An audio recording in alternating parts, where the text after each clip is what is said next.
இருக்கா? ஒருத்தியாவது கைய கூப்பி ஒண்ணுமே என்ன மன்னிச்சிடுன்னு கேட்க கூட இல்லை. ஆனால் பிராட்டி அந்த சர்க்கத்தினுடைய முடிவு ஸ்லோகம் சொல்றா, கடைசி ஸ்லோகம் சொல்றாள், ததசா ஸ்ரீமதி பாலா பர்த்துர் விஜய ஹர்ஷிதா அவோச்சத்யதி தத்த்யம் பவேயம் சரணம் ஹிவாஹா. ரொம்ப பிரசித்தமான ஸ்லோகம். அவளுக்கு ரொம்பவும் சந்தோஷமா இந்த விஷயங்களை கேட்டு நம்ம ஆத்துக்கார் நிச்சயமாக ஜெயிக்க போகிறாருங்கிறதான ஒரு கனவு வந்து, அந்த கனவை இந்த ஊர்ல ஒருத்தி சொல்லி அதுல நமக்கு ஆனந்தத்தை ஏற்படுத்துகிறாள்ங்கிறதுனால மகிழ்ந்தாளாம் சீத்தை. சீத்தை அந்த மகிழ்ச்சியை எப்படி வெளிப்படுத்தினாள்னார், இவாள்லாம் வந்து ஒருத்தியாவது நான் இந்த மாதிரி பண்ணிட்டேமா, லம்பகரணா லம்போதரா எத்தனையோ பேர் இருக்காளே, யாராவது ஒருத்தியாவது வந்து கேட்டாளா, அம்மா நான் பண்ணதை மன்னிச்சுக்கோ, தெரியாம பண்ணிட்டேன், இனிமே நான் அது மாதிரி பண்ண மாட்டேன்? யாரும் கேட்கல.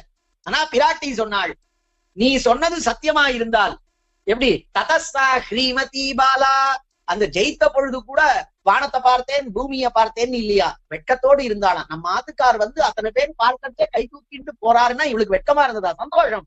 ஸ்ரீமதி பாலா பர்த்துர் விஜய ஹர்ஷிதா, தங்க ஆத்துக்காருக்கு வெற்றி ஏற்பட போகிறதுங்கிறதான ஆனந்தத்திலே இருந்தவளாய் அவ சொன்னாளாம், அவோச்சத், ஒரே ஒரு வார்த்தை சொன்னாள், யதி தத்த்யம்.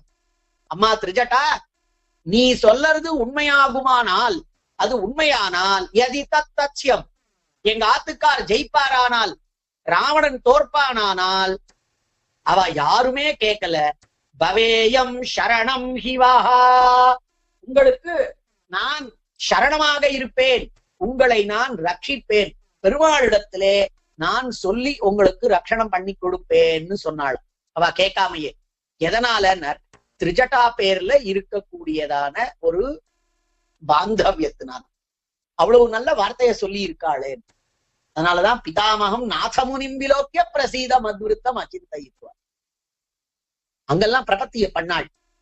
அப்போ இந்த வார்த்தைகளை கேட்கிறார் சுவாமி தேசிகன். இந்த ஸ்லோகங்களை எடுத்து அந்த ராட்சசிகள் ஒரு பொழுதும் அவர்கள் இசைவின்றிக்கே இருக்க, அவளுக்கு இதுல இசைவு இல்ல, பிரபத்திய பண்ணணுங்கிறதுல நோக்கு இல்ல.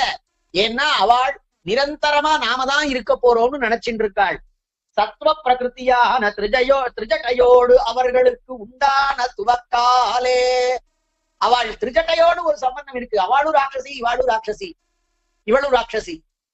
ரூப குணாதிகள்ல சிலதுல இவ குணத்துல உத்கிருஷ்டையா இருக்காள். ஜாதி சம்பந்தம் இருக்கு அப்படிங்கிறதுனால, அல்லது தனக்கும் திரிஜட்டைக்கும் இருக்கக்கூடிய சம்பந்தத்தினாலே வாத்சல்ய பரவசையாய் சொன்ன பாருங்க, கருணை இருக்குன்னா அங்க வாத்சல்யம், வாத்சல்ய பரவசையாய் தன்னுடையதான வாத்சல்ய குணத்தினாலே ஏற்பட்டதான தன்மையினாலே அவள் பேர்ல அன்பு கொண்டவளாய் என்ன பண்ணிட்டாளாம், அவ வந்து பவேயம் சரணம் ஹிவாஹான்னு சொன்னான்.